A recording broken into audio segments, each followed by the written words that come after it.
बिस्मिल्लाहिर्रहमानिर्रहीम। अस्सलामुअलैकुम। कुरान और दीन चैनल में एक नई मालूमाती वीडियो के साथ अनमत आपकी खिदमत में हाजिर हैं। आज की वीडियो में हम आपको सूरह मुल्क की फ़जीलत के बारे में बताएंगे और जैसा कि सुनन अबू दाऊद, तिरमिज़ी और इब्न माजा में भी इसका ज़िक्र आया है। तो आइए जानते हैं हम इसकी फ़जीलत जानें और इसको किस तरह से पढ़ना है इसके बारे में भी जानते हैं।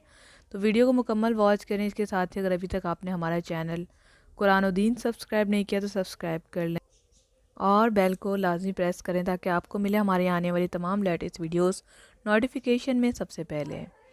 अबू हुरैरा रज़ी अल्लाह ताला अन्हा से कहते हैं कि नबी अकरम सल्लल्लाहु अलैहि वसल्लम ने फरमाया, कुरान पाक की एक सूरत जो 30 आयतों वाली है अपने पढ़ने वाले की सिफारिश करेगी यहाँ तक कि इसकी मग़फ़िरत हो जाएगी, तो वो तबारकल्लज़ी यानी कि सूरह मुल्क है।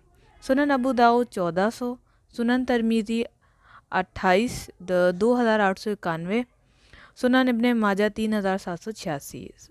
इसके अलावा सही बुखारी में भी इसका ज़िक्र है।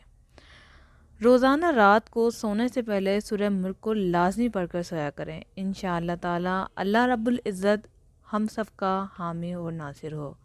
आमीन सुम्मा आमीन।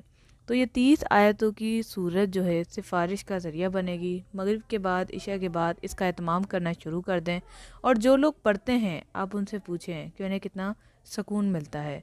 ऐसा लगता है कोई हक़ अदा हो गया हो। माशाल्लाह, सुभान अल्लाह। तो उम्मीद करते हैं वीडियो आपको पसंद आएगी। वीडियो को लाइक करें, शेयर करें, अपना फ़ीडबैक लाजमी दें। इस्लामिक वीडियोज़ हासिल करने के लिए चैनल को ज़रूर सब्सक्राइब करें। अस्सलामु अलैकुम रहमतुल्लाह।